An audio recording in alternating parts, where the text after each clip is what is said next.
Happy Monday. Good morning. Good morning, James. Really excited to have you here, Andy. Thanks for being here. Let's kick off. Can you tell the audience a little bit about yourself so we can just get an introduction about what's going on today? Yeah, sure. And James, I've been actually waiting a long time to have this kind of a conversation because whenever we get together, the ideas just flow. Yeah. So, I'm Andy Kaufman. My background is that I'm a forensic psychiatrist, and I've had a lot of experience in the healthcare systems of various types and levels. And I've had, through that experience, I've come to see some of the truth about the healthcare system, and that it's not what it seems at all. And of course, that's really affected me personally and how I carried out my career. I've made some big changes over the years, and I'm still evolving there. And so what I want to talk about that, of course, and also, want you to know that even though I've had a lot of these ideas and studied a lot of this material, done a lot of this research over the years, this is actually the first time I'm coming out in public as a physician, really telling the truth about what's going on. I've definitely been, critical of antidepressants before, but in a very academic way, something, that would be tolerated at a conference. But today I'm going to actually talk about the real truth. And so it's going to be a bit different.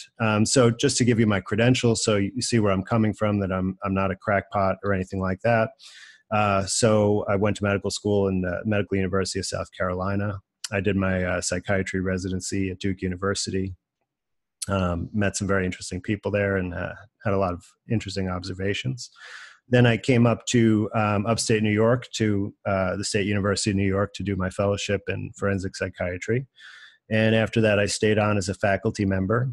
First, I was the assistant fellowship director, and so I had a teaching role.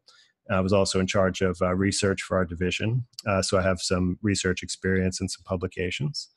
Then I went on to join the administration of the department as the medical director of faculty practice, which was sort of helping manage from a business point of view. I had also had some experiences in I started a medical device company. It was actually a suicide monitoring device system, which had a patent granted. And there may be still some business opportunities there, but it's very tough to start a technology company in the United States. And then after all that experience, I went off to do my own private consulting. And so I work with a residential facility for teenagers and do clinical work there. Essentially, these days, mostly I'm taking kids off of psychiatric medications and trying to inspire them, supervise their psychotherapy, work on nutritional interventions with them, basically anything I can do with them. I teach them meditation, things like that. And I also have do some natural healing consultations, which is a very new thing for me, but I've spent the last year and a half studying natural medicine, natural healing. And then I've also have developed consulting as an expert witness. So I do a lot of work related to employment in the workers' compensation system, which I also have a unique understanding of from this experience. I work for a lot of other employers related incidents with, is the person having a mental problem interfering with their ability to do their job?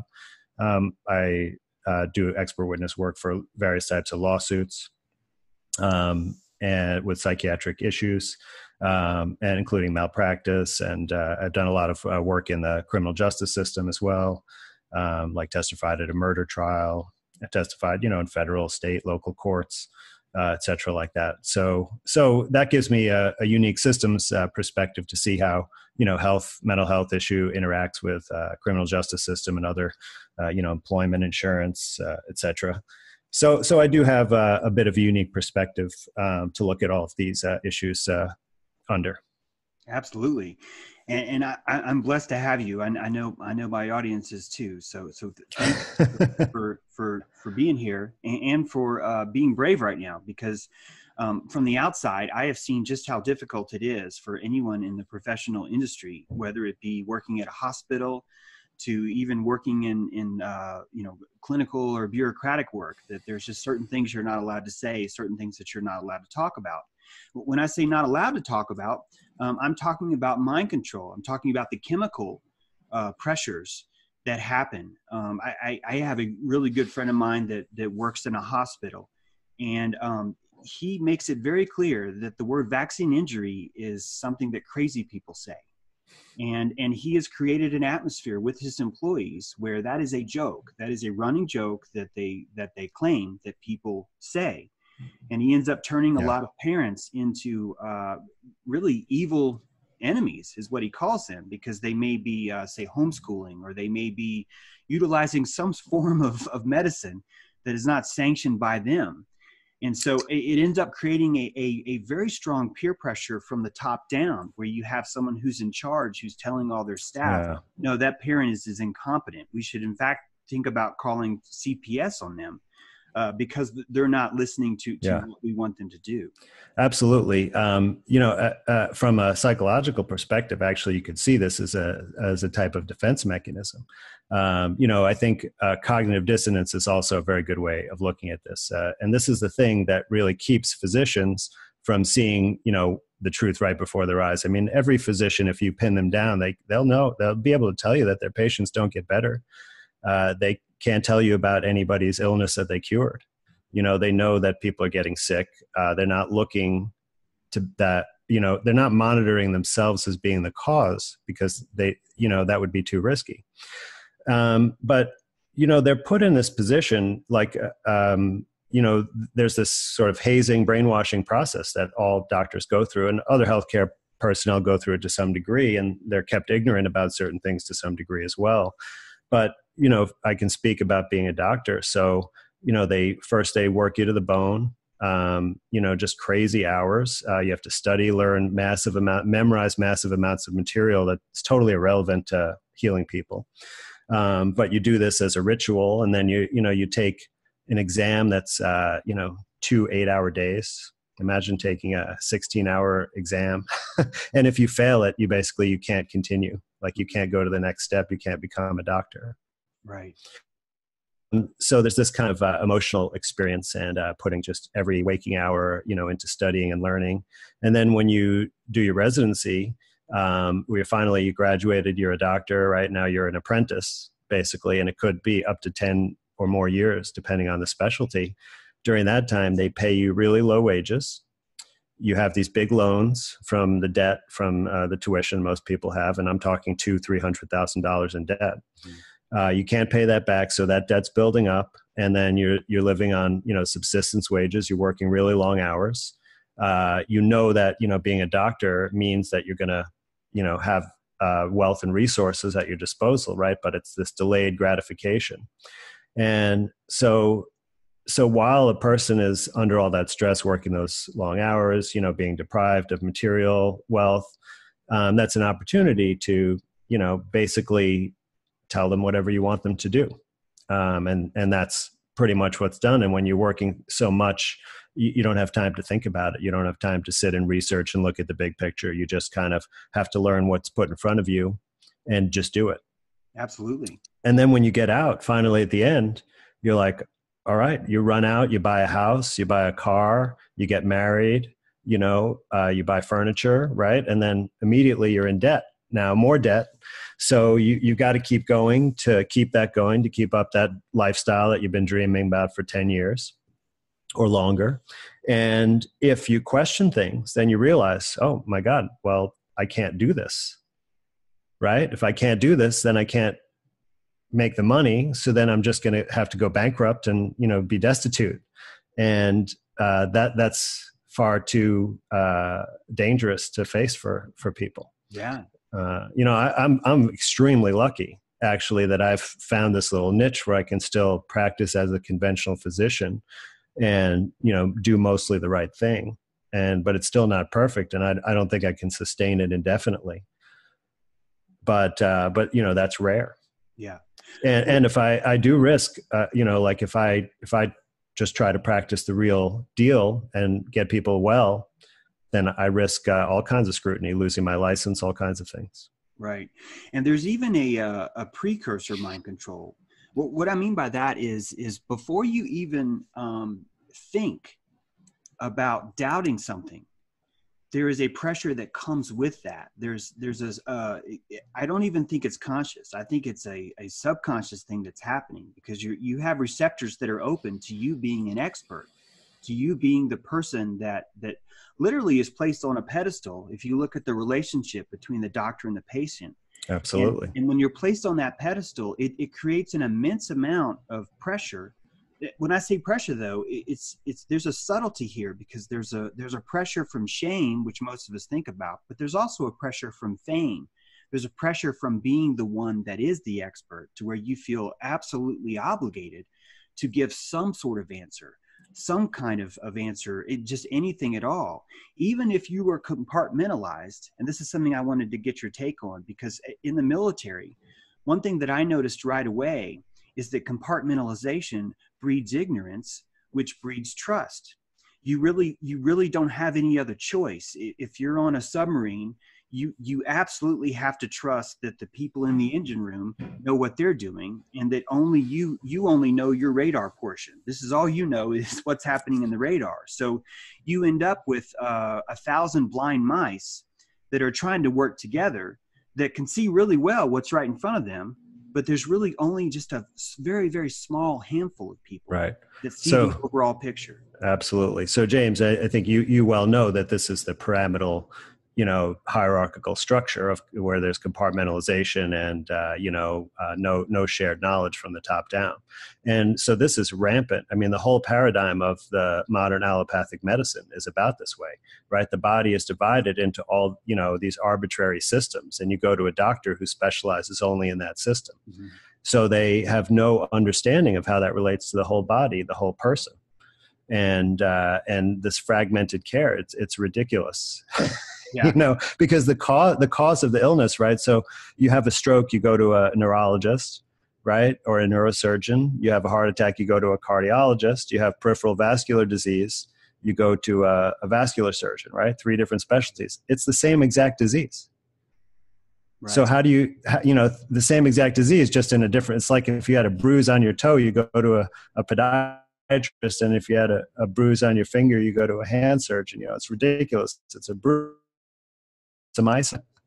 So, but this, it totally obfuscates the underlying cause of the disease. So it's never addressed. It allows the system to perform some kind of symptom relieving procedure that's very lucrative, and it doesn't solve the problem. So it guarantees that you'll get to do that probably again, or maybe you'll get to send them to the person for the other part of their body later on, and then they'll get to make some money off of them.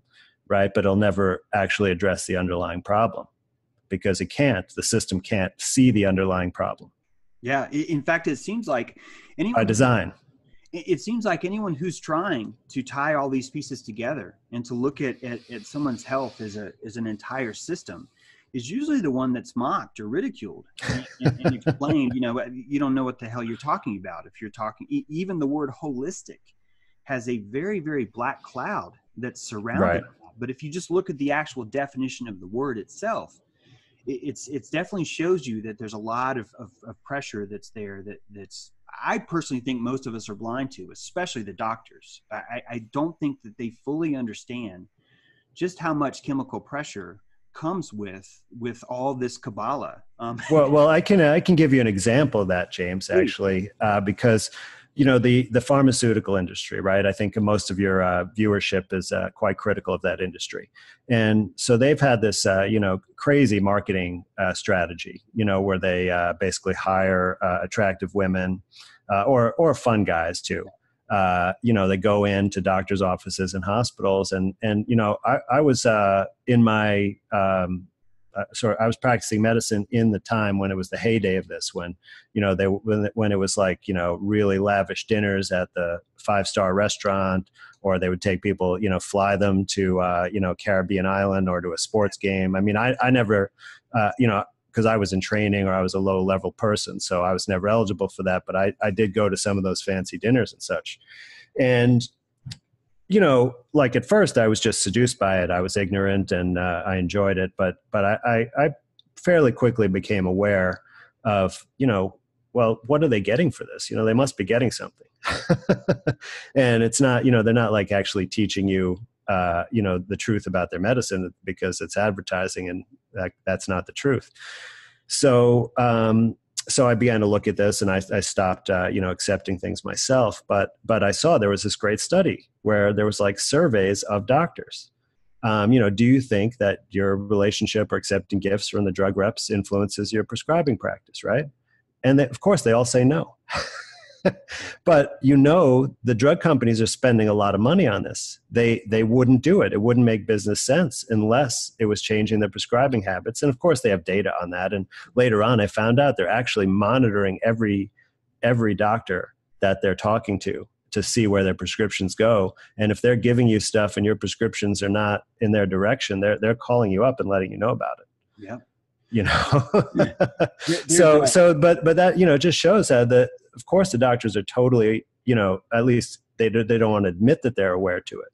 Even if it comes into their awareness, they just suppress it, as quickly as possible, because it doesn't fit that expert identity paradigm, and there's a benevolence to that, self-image too, right? It's not just about, egoic gain.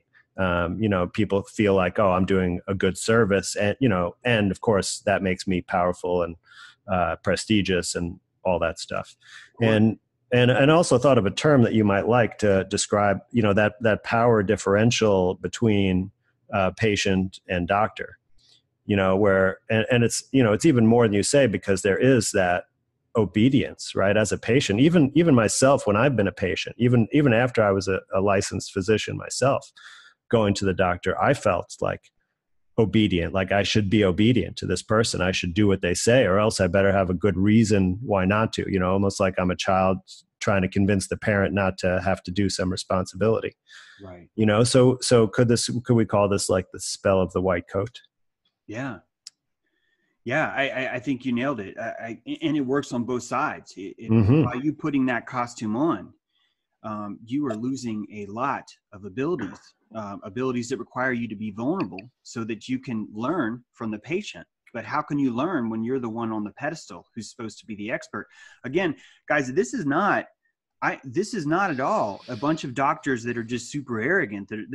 No, these are caring, kind individuals that are simply placed in a position that anyone was going to react the same way. If someone's coming to you looking for help and they need help, and you are considered the expert among society, you are going to give an answer regardless of what that is.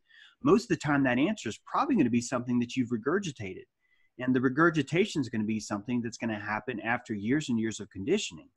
Well, that's exactly what medical school makes you do. Yeah. It makes you regurgitate things. And you can't say, I don't know. Like, right. You're like on your surgical rotation, right? And, you basically have to stand there and hold a retractor unless the surgeon or the resident, like you impress them or some way and they invite you to do something interesting, And so it's like standing there holding the door open all day, for hours, sometimes like 6-8 hours. Right. And then they're going to ask you, they call it pimping. They're going to pimp you. They're going to ask you some question, right? And if you don't know it, you're not going to get your turn to, put a suture or hold something important or, right. Right. So it really does turn into a Kabbalistic kind of initiation. What I mean by that is that when you're given something so complex, I've noticed that the naming is quite the ritual, that you're taught what the names are for all the different parts in the body. And I think that there's an overspell that comes with that, because if you can name something, you are now under the impression that you understand that. Oh, yes. And that everyone else understands that too.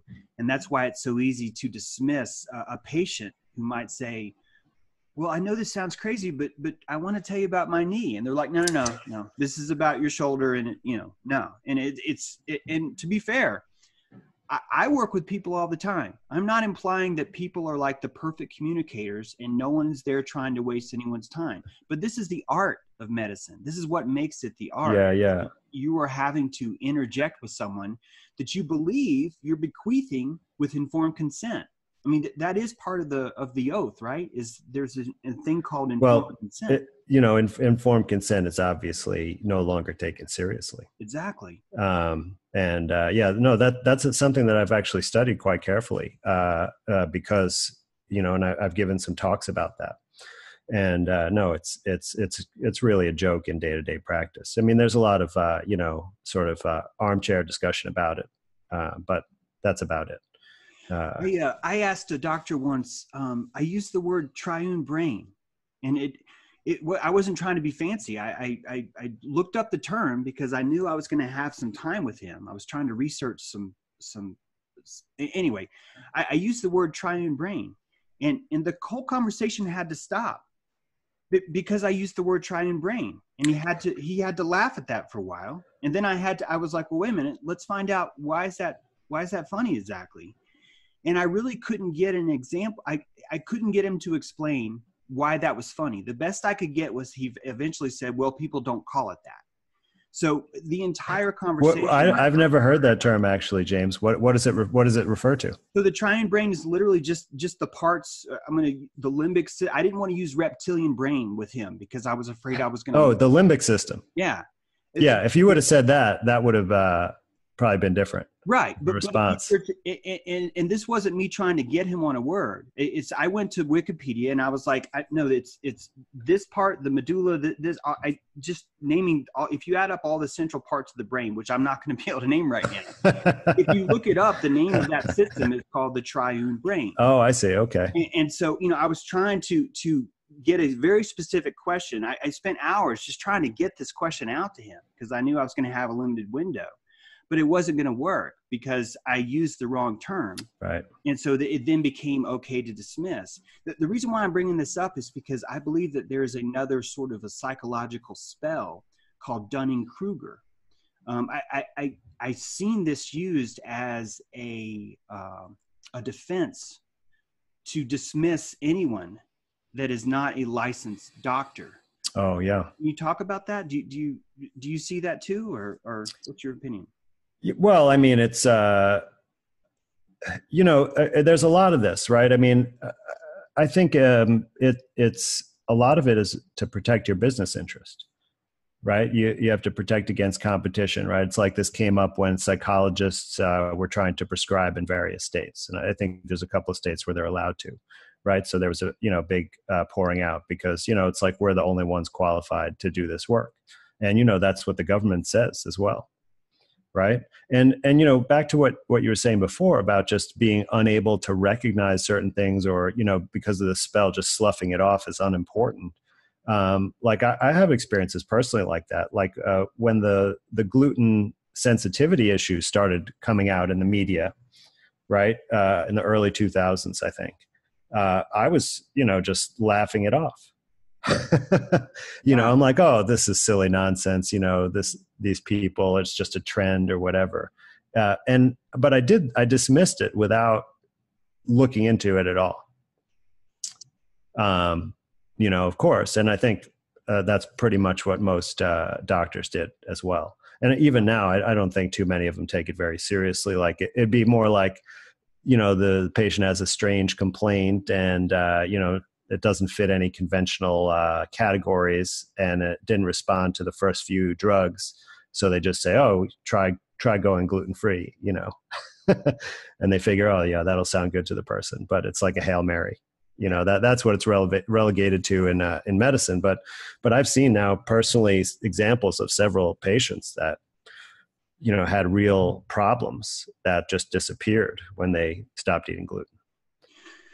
And there's a whole other technology. I don't want us to get lost in this, but I can't stress this enough. There's a whole other technology here that we're calling the placebo effect, which I think is actually destroying the power that's underneath that word. It sounds like such a weak word, but I mean, companies are spending millions and millions of dollars first to mask the placebo effect, just so they can figure out if a drug they've come up with is going to do something. And then after they mask it, then they're going to put the placebo back into it so that it can be accepted and sold and be more effective. Just to catch people up, like a white powdered pill is not nearly, this is clinically true. A white powdered pill is not as effective as a glossy pill. Well, a capsule is more effective than a tablet as well. Yeah. And if it has a letter on it, that letter makes it more powerful. If Absolutely. It's twice a day, that's more powerful.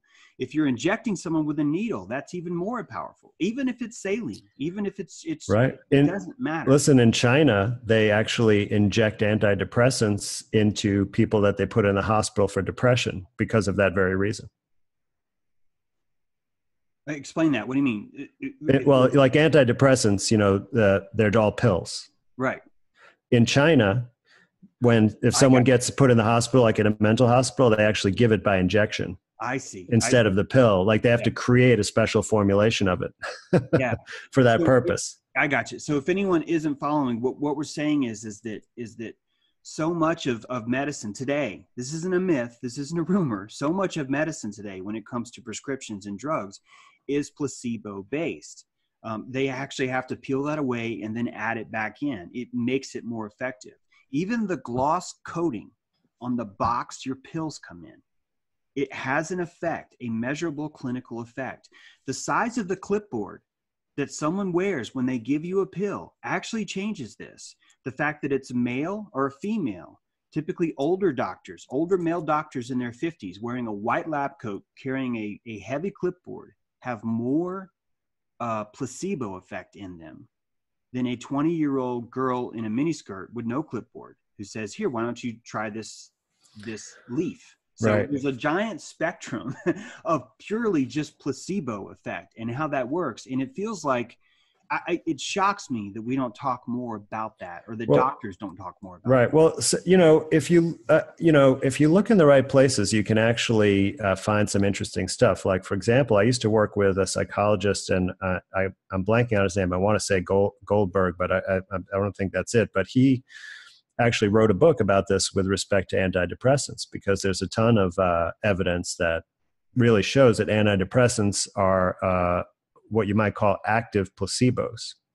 So in other words, like aside from those superficial features that you were mentioning that do have a measurable response, antidepressants, you can actually, they have an effect on your peripheral nervous system and gastrointestinal system. So like, in other words, it makes it increases peristalsis when you take them. So you can feel your gut moving around, right? So that what you've taken is physiologically active because you feel some response in your body, right?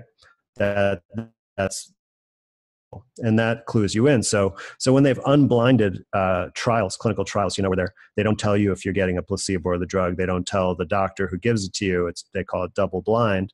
Well, at the end, they would then ask the participants, do you think you got placebo or a drug? And they would be right over 90% of the time. Wow. Because they could tell the physiologic effect. And so so there were other studies where they looked at the older antidepressants. They're called tricyclic antidepressants. And their side effects are what they call anticholinergic, which means it suppresses your parasympathetic system. So it causes like constipation and mouth dryness, basically. And what they did is then they gave, instead of a placebo sugar pill, they gave atropine, which atropine is anticholinergic. It's from the belladonna plant. And so it has the same effects, but it doesn't cross the blood-brain barrier, so it can't get into the brain, so it can't work as an antidepressant. And then they basically, it was like a side effect matched placebo. And so whether you got the placebo or the drug, you still got a dry mouth and constipation. Wow. And then they found that basically the difference between the treatment group and the placebo shrunk to basically an insignificant level. Wow. So antidepressants really are placebos, just like you're talking about. But the thing is that the way our medical system uses placebos is at the expense of the patient, because we tell them that we're giving them a real cure, right? And then what we're not giving them the cure. They could possibly cure it through the placebo effect, but we're not making that possible, really. You know, so we're basically giving them enough placebo to keep them coming back for more, right? So make them a recurring customer, and that's really the business model of the healthcare system, to keep people sick so they keep coming for more care, and you know, they keep taking drugs for their whole entire life, you know, more and more as they get older. You know, and more visits and more procedures, et cetera, et cetera.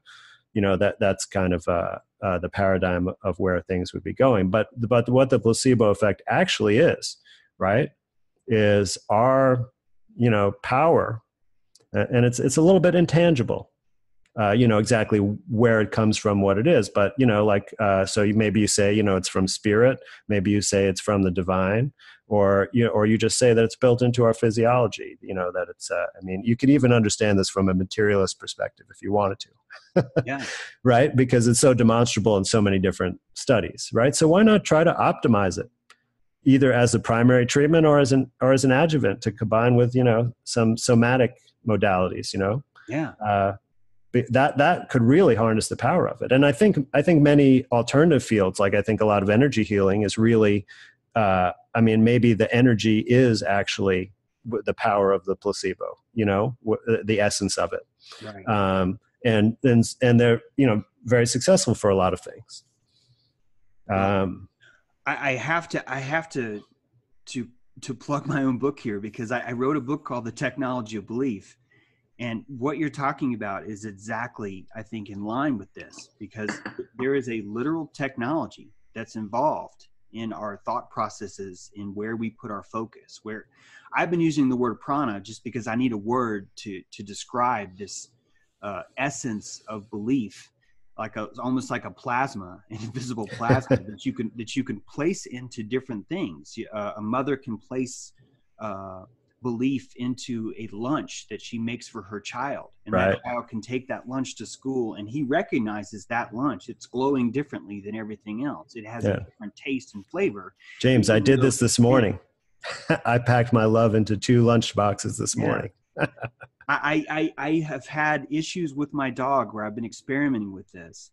And I'm not trying to tell everybody this is all it takes, this is how it works. I'm just telling you my experience. My dog went through a couple rounds of antibiotics for a skin condition, and it just, nothing is working. I finally have started to utilize the technology of belief. I'm literally mixing brewer's yeast into his wet dog food, but it's a ceremonial.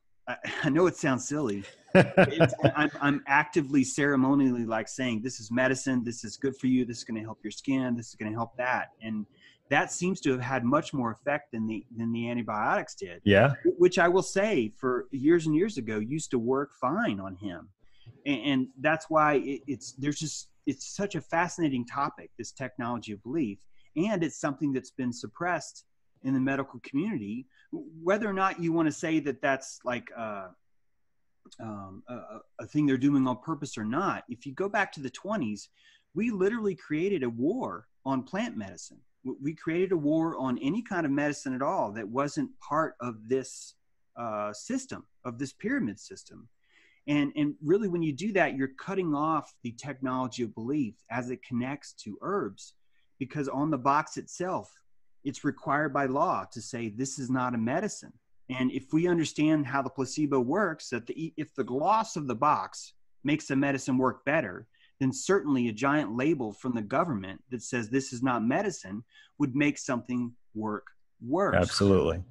And you know, this serves several purposes. You know, but the 2 main purposes are, you know, one is purely for profit, and you know, right, that I can't remember the name of the report that came out that was you know, ordered by Rockefeller, that sort of started this change all over that you're referring to in the healthcare system. But the idea was to use petroleum and petroleum products as the medicine, right? So that all the profit could be retained, you know, by those companies and ownership.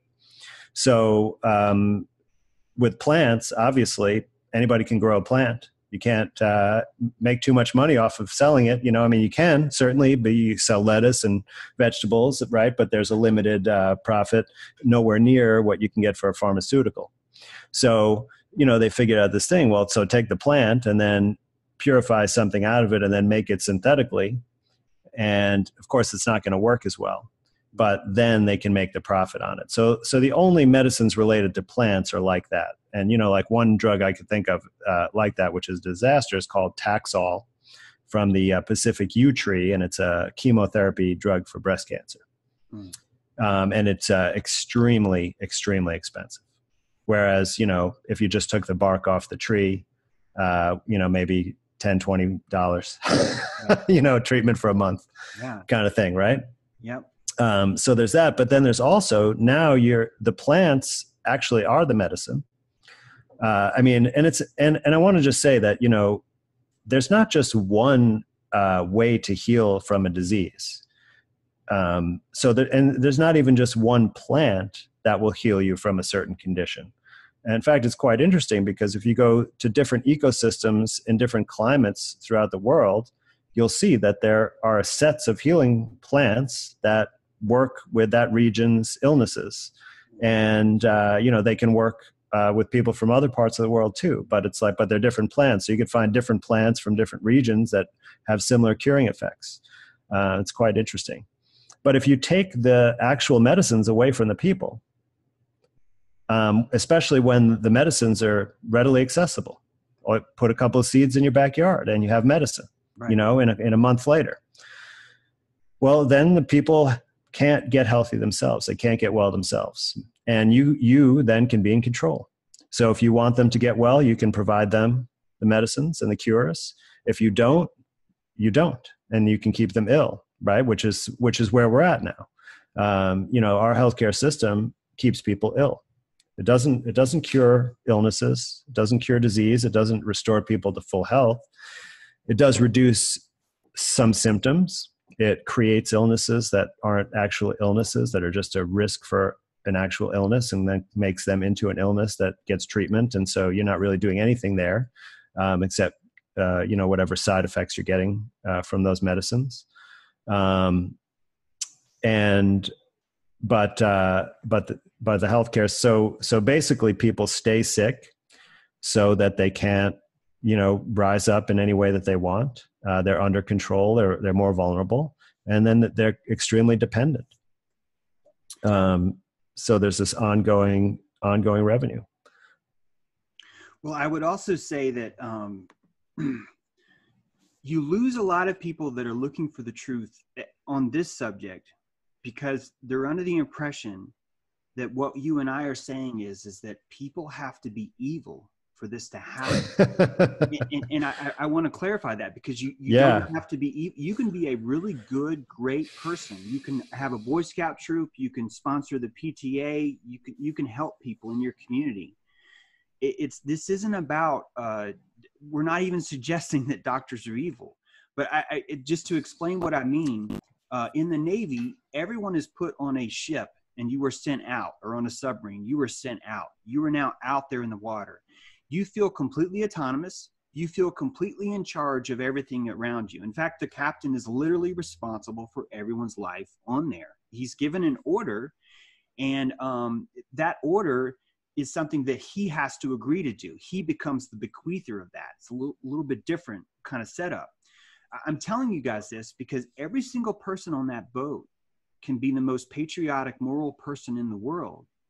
But it doesn't matter, because the first initial order is being radioed in from outside the boat is telling them, go to the Gulf of Tonkin and blow up any speedboats that have a machine gun on it. And there's not a way for anyone on that boat to make their own decision to say, hey, Captain, I think we should go to Africa and find some of these medicines instead. And, there's just no way of going there. And the reason why I'm bringing this up is because I want people to understand what really happened in the 1920s with the Rockefellers wasn't an accident. This was a blatant attempt to really cut off the entire industry. E.C. Mullins wrote a book, Murder by Injection. I really highly recommend it. I've started that book, actually. Yeah, he really did. He shows what's important about, first of all. Also, let me say that is it Paul Corbett? Not Paul Corbett. James Corbett, right. The Corbett Report. he has a documentary, How Big Oil Conquered the World, that also does an excellent job for those who don't want to read a whole book describing this. Absolutely. In fact, in that documentary, it also explains that around 1910, the way Rockefeller was able to do this was that he was infiltrating local governments. He was creating local government committees. And these committees were basically there to bring in the wonders of modern medicine. And he was building hospitals in places under one condition. You know, we will give you this hospital, but you're going to have to utilize our equipment. You're going to have to utilize the technology that we are working on right now. So you end up creating that vessel. That hospital is that submarine I'm talking about. And everyone inside that submarine is there to do good. Like, they are good people. They have morals. They understand. But they simply don't have the equipment or the ability to even question how that hospital is going to function. And the reason why is, even as on the hospital level above that, because he infiltrated all these small business organizations, you had the local laws were being passed in such a way to quote clean up medicine, which really what they were doing was saying, look, anything that's, I forget if it's the word allopathic, anything allopathic is good and anything the other way is bad, or whichever the words are. Sorry, I can't remember. Yeah, no, it's osteopathic. That's Thank you for correcting me. No, I mean, you're right. You said allopathic, right? But the other type of medicine that was predominant was osteopathic and naturopathic. Gotcha. Prior to that, yeah. So there was a systematic takeover, and it's no different than any company.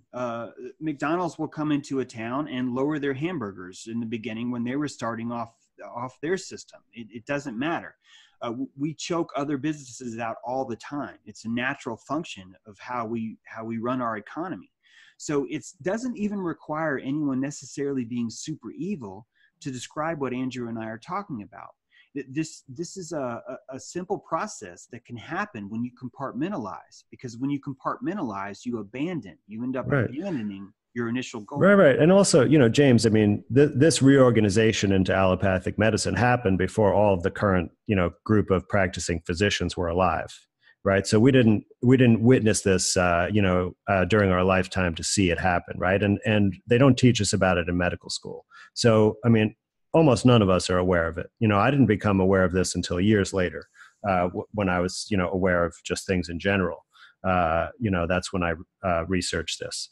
So that's one thing. And then the other thing is that, the whole way that doctors in the healthcare system is portrayed, in our popular culture and our media and such, and the way it's discussed, even casually by people and, at schools and such. So you grow up, thinking, wow, awesome. We have the best healthcare system in the world, right? They could do miracles. This technology is fabulous, right? Of course, it's not based on any actual facts, but that's all of the hype. That's all you hear. And so then you're like, oh, I want to be a part of that. Right. And partly there's a self-selection, right? The people that go to medical school are already primed to go through this process, right? And they make sure that they select the people like that. They know they've got a formula for it. And so then you only learn what they teach you. They have so much information to give you, you couldn't possibly fit any more else in from anywhere, right? So you get out there and all is that the cure for appendicitis is surgery, right? Never mind that all appendicitis is constipation, and that you can cure it with a couple of enemas. Wow. I mean, no. And of course, my doctor friends who may end up seeing this, they're going to laugh right now to say that that's so silly, but it's not. That's the truth. But how much money do you make from the surgery? How much money do you make from an enema? Right. And more importantly, not more importantly, but just as importantly, is that it's the laugh that comes out. It's the laugh is such a telltale sign every single time.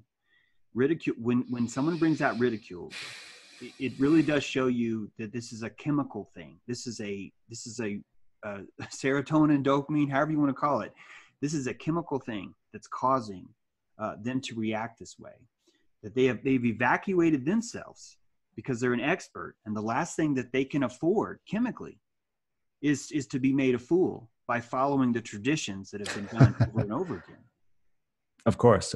I mean, it would jeopardize, their whole existence. Yeah, Absolutely. But on the other hand, James, you can't do that. So I know you're absolutely right. Right. It's like these, doctors and nurses and other healthcare providers, they're not trying to control people and keep people sick. They don't, fully know that they're doing that. Right. Like, I mean, that it's not occupying their entire thoughts all the time. Right. So, and it's, part of that pyramidal, hierarchical structure they were talking about, right? That only the people at the top really know what's going on. And like if you were in a meeting with the people who are running a hospital from the business point of view, it'd be a very different story, because those people are aware. They are aware that, for example, if a patient dies in their hospital versus being, restored to health and released, that they stand to make roughly 10 times as much money. Wait, if they die? Yeah, if they die in the hospital makes about 10 times as much money. How's that? How does that work? Well, because of all the life-saving measures that go into when someone's on the brink of death and such. They have a higher level of care and do anything, right? Because it's like their life's on the line. So, do anything and everything. Oh, that's creepy. And so, this is a business strategy, right? And, the doctor is taking care of the, person. They don't see that at all. They say, oh, I'm trying to save this person. Yeah. And of course they are. And even no matter how much they realize, almost every doctor is really trying to save that person. Right. The problem is they don't know how to save the person, because they've only been taught certain things, which is mostly how to keep the person ill but less symptomatic. And so they don't really know what would really save the person, and so they can't do it.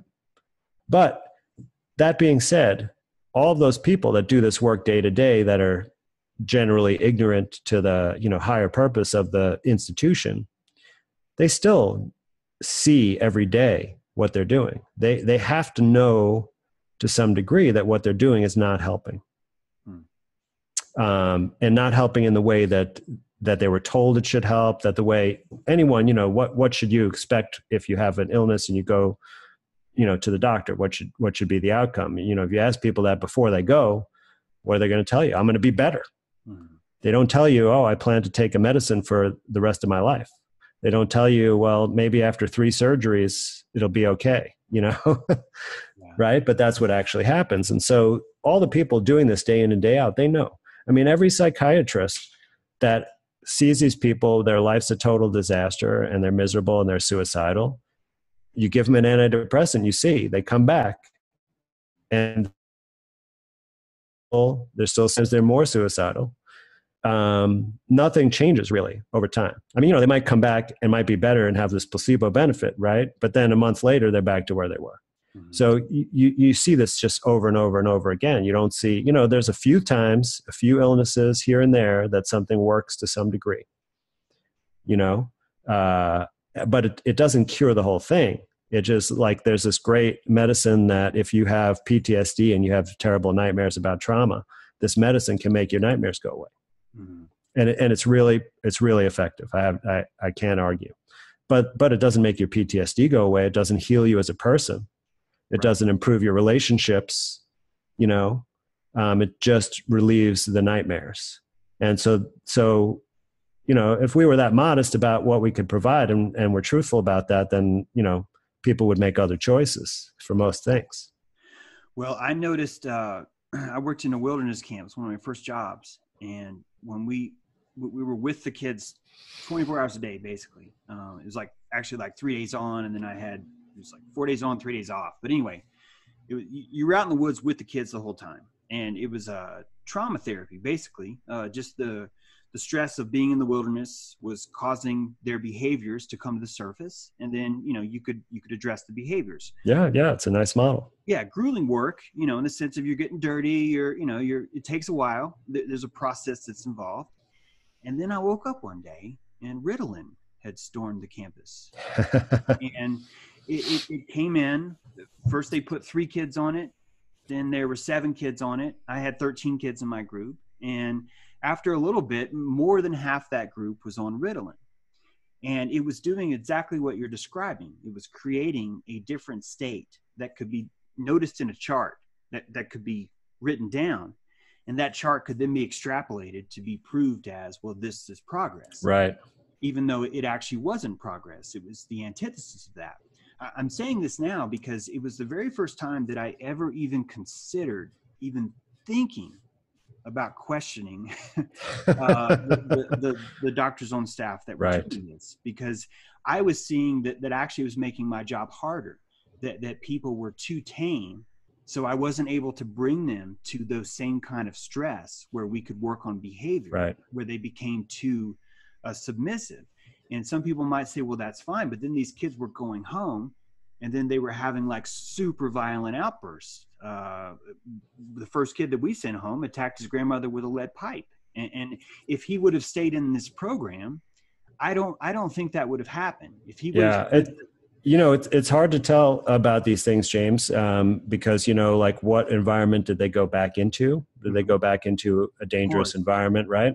But I could talk about Ritalin and these kind of things all day long, but let me just say a couple of things that I think are really important. One is it just doesn't make sense to take someone who's traumatized and has problems as a result of that trauma and give them a drug and expect that to be better. And there's got to be a healing process. They got to be removed from that trauma situation. They've got to reestablish normalcy, normal development, normal relationships. I don't see how a drug can make any of that happen. And it doesn't, of course. Ritalin specifically, anytime you look at any studies with any meaningful outcomes, the drug has been approved based on these, performance tasks. Basically you can lick more envelopes if you take Ritalin versus not, meaningless stuff, right? Not conceptual understanding, not creative thinking, not anything meaningful, just rote tasks, repetitious, boring, basically like what's in public school, right? You could do more public school work. Right. But any meaningful outcomes like improved graduation rates, less chance of being incarcerated, higher income level, higher employment rate. You look at any of those outcomes, none of them. There's not one. But you know what long-term outcome is enhanced? The risk of addiction. and that's got to be not surprising at all, because and this is, I think, this is the bottom line with giving drugs like that. Okay, do you want to go out to the country and buy some crystal meth and give that to your child before school every day? Because that's exactly what you're doing, except you're doing it from a white coat in a pharmacy and instead of going to a trailer out in the country. But really, what's the difference? It's the same exact thing. How can you tell me it's any different? And so if the parents bring their child, and most of these parents, or many of these parents, maybe they didn't do right by the child, and that's why the child has the problem. But even so, if I told them that, okay, would you like me to direct you to the nearest meth dealer to treat your kid? What would they say? Right? But that's exactly what we're doing. Yeah. It's so hard for people to see the truth of it. And anyone who is to ask questions, especially a 22-year-old like me, to come in and actually say stuff like that. I wasn't armed at the time to even know that chemical imbalance is a myth. That we've been told that there's, please correct me if I'm wrong here, Andy, but we've been told that there's a chemical imbalance in the brain. But I'm not aware that we've actually found what chemical it is. I'll tell you that the only chemical imbalance that occurs is actually created by the drugs. And that's why you have withdrawal from them, because it throws off your chemistry. But no, there's no evidence whatsoever to support any chemical lesion or any abnormality in the physicochemistry of the brain. Now, and also, you shouldn't even think about it that way. Like, I know you talk about chemical mind control, but the chemical stuff is not the cause. It's not the primary condition. It's like a representative state. It's like the medium that the communication goes through. Like cells communicate to each other through these chemical signals, right? But the chemical signal is not the origin of the information. It's just transducing the information, right? So what is the origin of the information? Well, it's an interaction of the primordial part of us and the environment in some way, right? And you can look at this at different levels. If I were to stick strictly with sort of a, material science, then you just say it's, the DNA expression, including the epigenetic expression.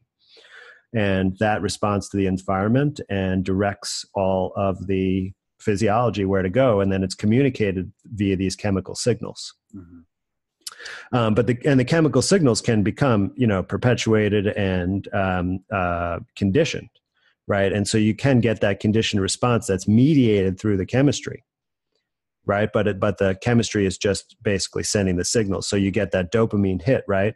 The dopamine's not the origin of it, right? It's just the expression, right? So how many professionals in the medical industry, I realize this is not a scientific question, how many people would you say are walking around thinking that chemical imbalance is legit? Well, it's much easier to just say it is. I mean, if you're a psychiatrist or if you're a primary care, most antidepressants, for example, they're prescribed by primary care doctors. Mm-hmm. And primary care doctors have just about zero training, by the way, in treating mental illness. In their residency, they have no requirement at all. They do 1 to 2 months in their third year of medical school. But that could be almost anything. So it may not be relevant to, just working with regular people who are depressed or anxious or whatever, or, kids with behavior problems. But so, I think a lot of them really think it's true. Yeah. Even in psychiatry. So when I was in my training at Duke, they had this big study came out. And it was like a data mining study. If you remember the big data craze that was going on at that time, right? Because you were in computers, so it's probably relevant to your field. And so they did this huge study, and they in older people in like nursing homes and assisted living facilities, and they saw the signal that there was some gene that metabolized the serotonin. I think they thought it was abnormal, and they actually jumped the gun, and they had like a national press conference, and they said, "Oh, this is what the cause of depression is," or whatever. And I remember, everyone was so proud at Duke, and the psychiatry department especially. They made a big announcement and like had like a reception that morning or whatever, and then a couple of weeks later, it's like, oh, nobody's talking about that anymore. And it turns out it was, it's just a statistical anomaly. Right. It was complete BS. And the whole reason this found out, the first antidepressant drugs were antihistamines. They were trying to develop allergy drug, and actually maybe it was Thorazine I'm thinking of, but basically, they noticed this drug had some behavioral effects, and then they tried it, and then they saw maybe it quieted some people with illness, and then they looked, what does it do? And they found, in a laboratory, it blocks this receptor of this chemical. And they said, then this chemical must be the cause of this illness. And that's it. That's the dopamine hypothesis was the first one in schizophrenia, and then the serotonin hypothesis later on in depression. But yeah, it's all, it's meaningless. It makes those little commercials, where they have the little dots representing the neurotransmitter or something.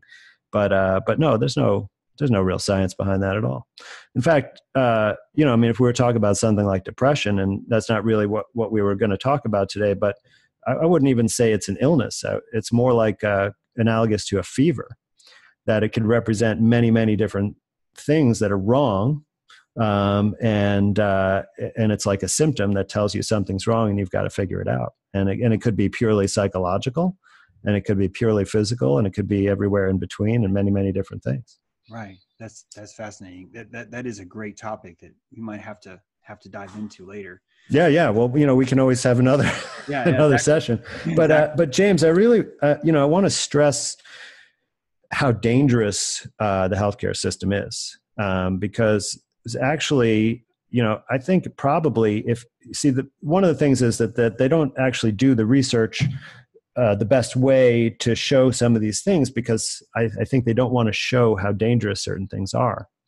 But I think if you really had good quality epidemiologic numbers, I think you'd probably show that the healthcare system was the leading cause of death in our country.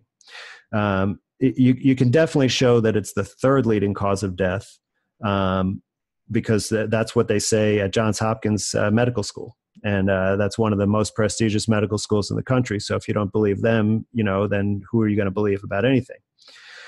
But they did this study a few years ago, where they wanted to look at this because there were some previous studies, like from the Institutes of Medicine, that showed it was pretty significant, but they weren't sure if it was accurate. They wanted to do it a different way to see what the numbers. And so they did a pretty thorough methodology, but they were not looking at all deaths from medical care. They were only looking at what they call medical errors.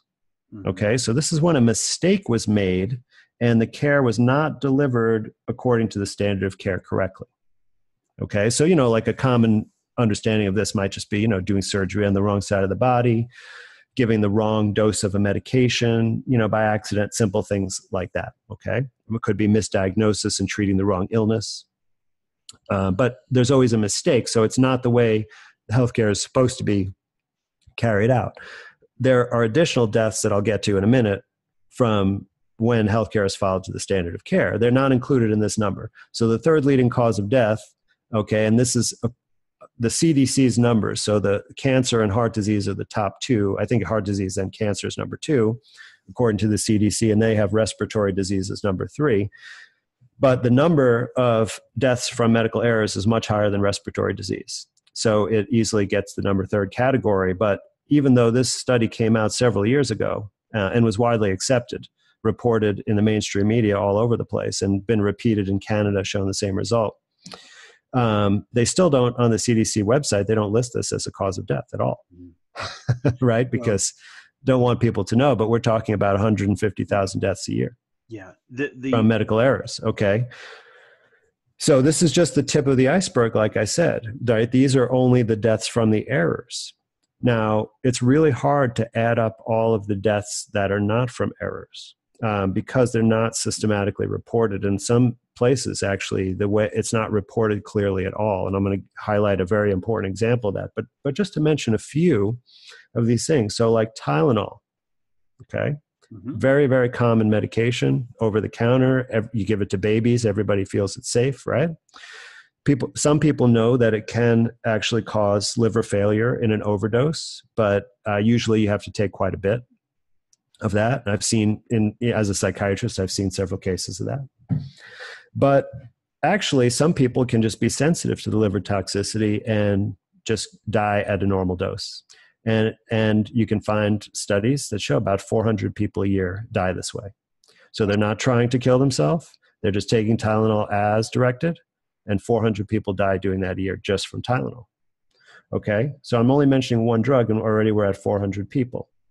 Talk about antipsychotics, because that's in my field. So there's this very large study that came out of Tennessee looking at something like 17,000 children and adolescents who are prescribed antipsychotics. And most of these are given for the same reason they give Ritalin, so for behavior problems. Okay, but these drugs are really for schizophrenia. They're very powerful drugs. They do work to a degree. For some people, they can be pretty effective. You've talked to Jerry Marzinski about them, right? But they find that basically people are just dropping dead. Kids and adolescents just spontaneously die, no reason, no warning. And then if you look further, these studies in the intended population of people with schizophrenia, now the newer drugs that came out in the 80s and 90s have been around long enough that we have some longer term data. And you see that people are dying pretty young, in their 40s and 50s, mostly of cardiovascular type disease. That same stuff we talked about earlier. Those are very toxic. A lot of people die. Sleeping pills. This large study out of Pennsylvania, I forget, there's a big healthcare system there where they all share their medical records so they can do big studies out of it. Once again, look at 30 or 40,000 people over a 5-year period. Mm-hmm. And people taking as little as 14 doses in a calendar year of a sedating sleeping pill were more likely to die at 5 years out. Increased mortality. Wow. Yeah. And you know how common sleeping pills are in this country. They're in the top 10 prescribed medications. And we're talking about any of the ones that are sedating. So like the ones that are sleeping pills like Ambien and Restoril, but also psych drugs like Trazodone that are antihistamines, Benadryl. Those were all included in this study. And antipsychotics like Seroquel. So, and they all have this effect. And there were 2 other studies in Europe that basically showed the same thing with these drugs. So this is not an isolated, these aren't, I'm not trying not to mention something that's just a small study here or there. I'm trying to show big, meaningful studies. Proton pump inhibitors, great example. This is a drug I took for like 20 years. And I'm talking about like Prilosec, the purple pill, drugs for heartburn and reflux. Okay, they were touted as, the cure for ulcers, and people didn't have to suffer from ulcers anymore. And they also said, this is what they really sold us when these drugs came out in the 90s and were really encouraging to be used, that they'll prevent esophageal cancer. Because the theory goes is that if you have acid coming up, refluxing in your esophagus all the time, that the exposure of those cells to the acid causes this thing called Barrett's esophagus, and then that turns into cancer over time, right? And now that people have been taking these drugs and they've been looking at the data, actually what they find out is actually it's the drug that's causing esophageal cancer. And people taking this drug are getting it at much higher rates. Thank God I got off of it. But it was really, really nasty and difficult to get off that drug. Really, really tough. If you Google it, you'll find lots of horror stories. Although I know how to do it now. But, so let's talk about drugs and suicide. So antidepressants, this black box warning came out several years ago. I was at Duke at my residency when it came out, and, they were kind of like, basically their message was, you have to pay this lip service because it's a black box warning, but really we think it's bogus. That these, and what it said is that it increased these suicidal behavior, kind of vague. But if you look further at the data, you see that the drugs increase, we're talking about antidepressants, they increase suicidal thoughts, which increases suicidal behavior, which increases suicides. And there's actually had to do separate studies to connect those dots, because the FDA and the drug company surveillance, they wouldn't actually provide the direct data to suicide. They put this, other less serious sounding thing in there to make you less worried about it. But if you go then and do research yourself and then do the studies that correlate the behavior that they say, the FDA says, to actual suicide, and yes, they do correlate to actual suicide, right? And then since I've been aware of this, I've seen people, like I've taken lots of teenagers off antidepressants, and they tell me, gosh, my suicidal thoughts stopped coming after you got me off that drug. And it's like, even now, it's hard to even understand, how does a drug create someone to have thoughts, But when you see this time and again, and then pair it with all these studies, it's real. Obviously, it's real. There's other drugs that, by the way, have shown increased suicide, and specifically some antibiotics, like quinolones. And that data has been sort of covered up too, because like they said that it was due to the infection, not due to the antibiotics. Things like that. But if you look closely, you can see that that's not the case. So the big example that I want to bring up, that you could see that the way the research has been done really kind of tries to hide this number, is with diabetes drugs. And, so most people know of insulin, which is usually used for people who have the childhood type of diabetes, type 1 diabetes, which is about 10 to 15% of all cases of diabetes. So it's much, much less common than the other kind, which is purely related to your diet and highly related to obesity, but not in everyone. Most people that get it as adults, they all have the type 2. So they take insulin sometimes too when it gets more severe, but usually they just take pills. But many of these pills, almost all of them with a few exceptions, can make your sugar go too low. And so there are all these guidelines they have around, how low do you keep the blood sugar to keep it well controlled without going too low, right? And so there's been a lot of controversy over the years, but there's always been this pull to tighter and tighter control. And you could see that the diabetes establishment wants to show that tighter control has better long-term outcomes. And when people go to like a diabetes center, right, where there are these all over the country, a lot of them are Joslin diabetes centers, but there are others too. They always like favor tight control at those places. And when you get the tight control, then you risk the blood sugar going too low, right? And when the blood sugar goes too low, you die, right? Or actually you can be saved because you can recognize it. You could be saved in time. But if you do, there's still health consequences. And I found pretty clear data on that. So for example, there was this one nice study that showed that people who had one or more episodes of hypoglycemia, right, that they didn't die from, actually had a 5% chance of dying from hypoglycemia. So that's 1 in 20 people just treated for diabetes could die from their treatment directly. And you know, like they have some guidelines that where the guideline is set, actually a lot of people that guideline would be taking those drugs actually have an increased risk of death, and compared to if they had no treatment at all. So how do you find this? It's almost impossible to find an actual number. How many people each year die of low blood sugar from diabetes drugs? You just can't find this. And there's lots of data for people dying of drug overdoses. Like even the 400 Tylenol deaths, right? That you could find. And that's only 400 people. There's many, many more people who are affected by this hypoglycemic issue. If you go around and ask, an ambulance driver, they'll say, oh yeah, I get every shift. In fact, there was one study I found that is between 1 and 2 of every emergency department visit in the entire country is for hypoglycemia from taking too much of a diabetes medicine. Wow. Yeah, it was 1.4 to 1.8% of all ER visits. So this is huge. Yep. But you can't find this number anywhere. You can know exactly how many people died of heroin overdose, but you can't. They hide this number, and you can see if you look at the articles, there's all this debate about somebody says they're dangerous, and occasionally might even mention that it should be taken off the market. But then other people say, oh, that's nonsense. I've been using these for years. It's safe, And this is one of the ways that it quells anytime you start to question things, you'll see that the establishment goes just a little bit far enough to say, we know there's problems and we're working on it. Mm-hmm.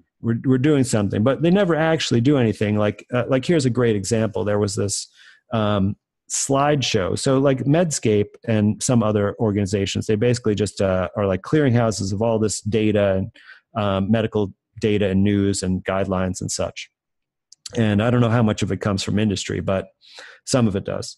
And they send you, if you sign up, they send you an email, several emails, a week or whatever.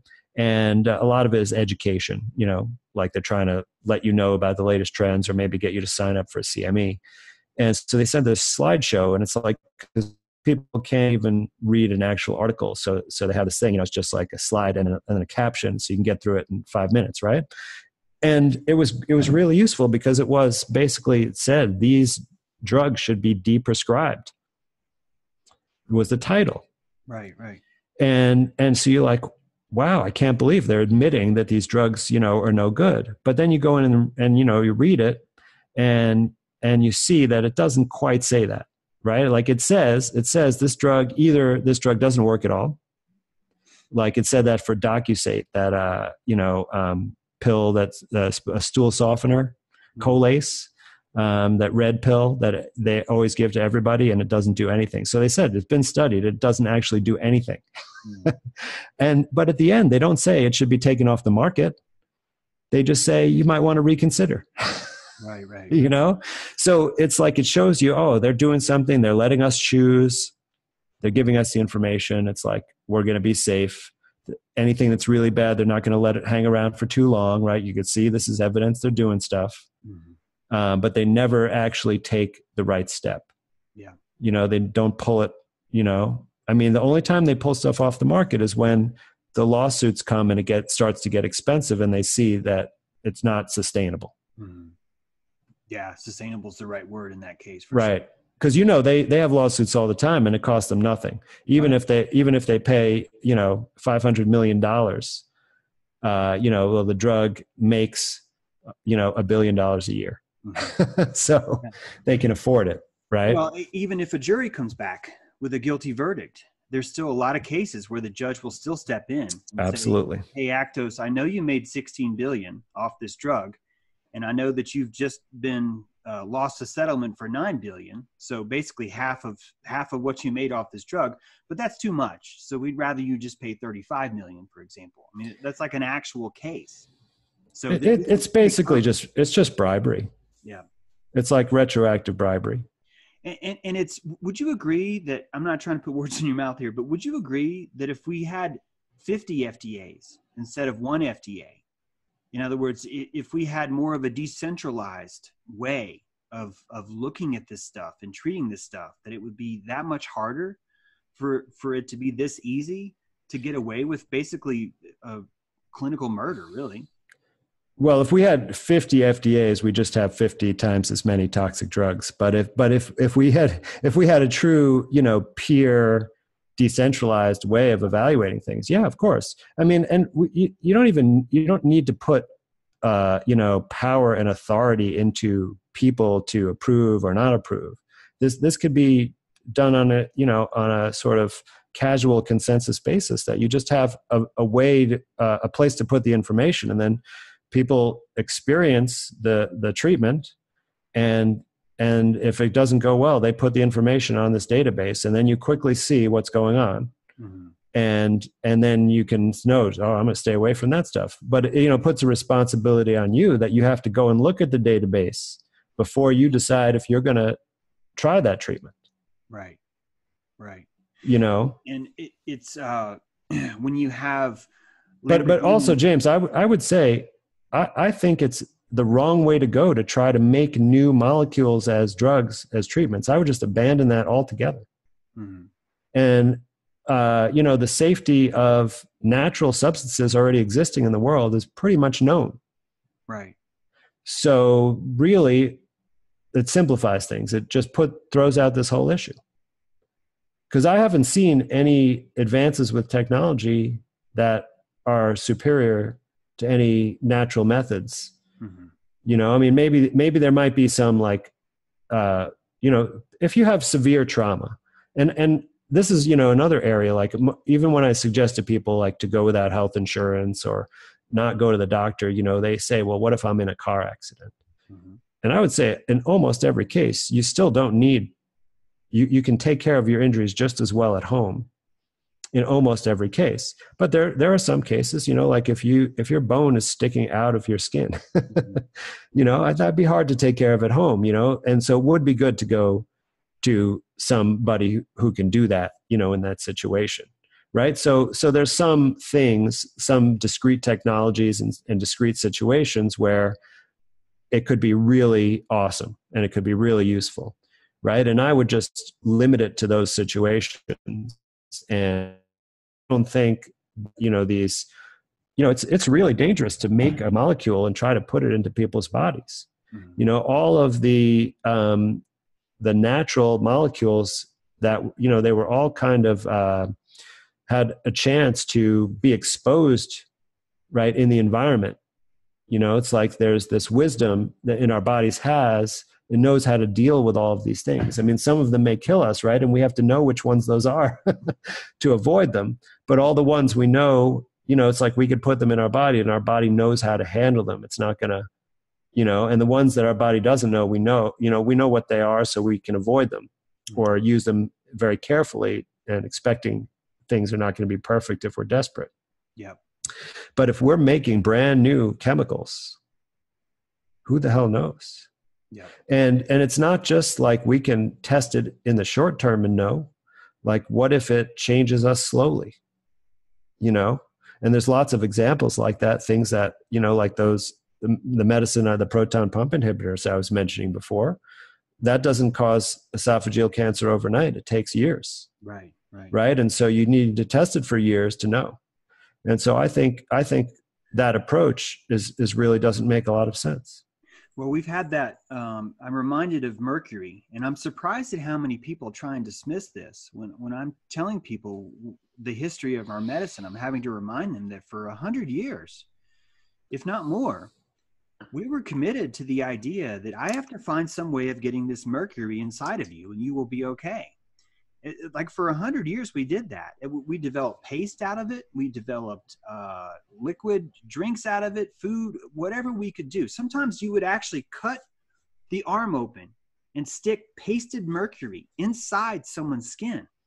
And we were convinced for about 100 years that this is the way to do it. And it's part of this slow toxicity that you're never able to prevent. But Right. when I try and explain to people, hey, look, if that happened then, why are you so sure that we have everything worked out now? Well, that's our modern day fluoride. Yeah. I mean, people still think that's a great idea for the most part. You know, even the CDC put out a warning back in the early 2000s saying don't use fluoridated water for baby formula because it's a neurotoxin. Mm-hmm. You know, what about the rest of us? You know, so that's already doing that to us right now. It's serving in that role, just one of the many things. And I think, you know, maybe this is the segue into vaccines. Yeah. Before we go there, the aluminum is another really good example of that. We're now telling everyone that aluminum's fine, that you can put aluminum in the body and there's nothing. Who's saying that? Well, the CDC is. The CDC will literally tell you. I'm not making this up. Were you talking about because of the aluminum in vaccines? They're saying that, or they're saying in general? Yeah. In vaccines, right? And also, but they explain it this way. Oh well, because aluminum is so abundant in the atmosphere, you should be fine to stick it inside your skin. And then they try and equate that swallowing something is the same as injecting it in your body. Right. And I know you know this, Andy, but guys, those are not the same thing. And the fact that we have the CDC that's putting out brochures and pictures and flyers telling you, hey, if you can eat aluminum, you can inject it into your skin. That should tell you something. That should tell you something very clear about the lack of understanding of this. Wow. Aluminum is one of the most dangerous things, and it's actually causing a lot of illness in our country. I mean, I think a lot of the dementia is directly attributable to aluminum, actually. Well, let's, I'm going to, just to make sure that the recording's good, I'm going to break this here right now, Andy. Okay. We're going to go into vaccines for sure, because this is what we wanted to get to, but I'm really glad that we got all this build up here to do that. So, absolutely. Guys, if you're seeing this, you're probably going to see this on YouTube. And if you just look down in the description, you'll see that, part 2, we'll probably actually call it vaccines. Cause actually I'm just going to see what Andy talks about. And then we'll label it there. But I just want you guys to know that we're just taking a break here because a lot of people, they like the video to be a certain size. So before we do that, Andy, thank you so much for giving us your time. And also, you're really sticking your neck out here, I think, too, in a lot of ways. So thank you for showing that bravery. I wish there were more out there like you. Well, this material, these things, some things just have to be said. And, I need to be honest with myself. I need to, and, maybe some other people can benefit, or maybe they'll decide to do some of their own research and maybe contribute, more to this method. But, I want people to realize that they can actually be healthy through their own efforts. And they don't need to rely on the system. So it's very scary that, I'm telling you the truth, that this system is not there to help you and actually could even kill you. And there's actually probably a pretty good chance of that. But I'm telling you, I want to also tell you that, you don't have to rely on it, and that you can actually be quite healthy and quite happy and take care of most things, almost everything, without relying on this system at all. So, maybe we'll be able to get there.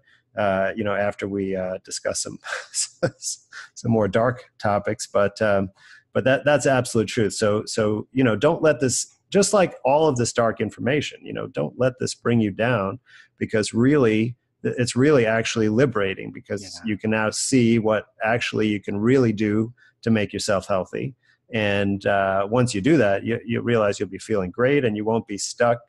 You won't have to take pills all the time and, feel sluggish and all these things, because all these things could be mostly just simply remedied. And you can get into a situation where you're just feeling great. Absolutely. Where can people find you in a certain way? Can you? Actually, I'm quite hidden right now. Okay. You can definitely find me on Facebook, of course. I have a website, but I have not set it up yet. So maybe you could, put my email in the comments, or I'll put my email in the comments so that if anyone actually wants to get in touch with me. But I am planning to start putting out more material. So I'll be having a YouTube channel, and I'll get the website running up at some point. Fantastic. I love this. Thank you so much. Thank you so much. This is, we're gonna sign this off right now, but again, we'll be right back. So thank you very much, Dr. Andy Kaufman. Thank you for your time, for being here today, and we're gonna pick this up in just a little bit. All right, great to be with you, James.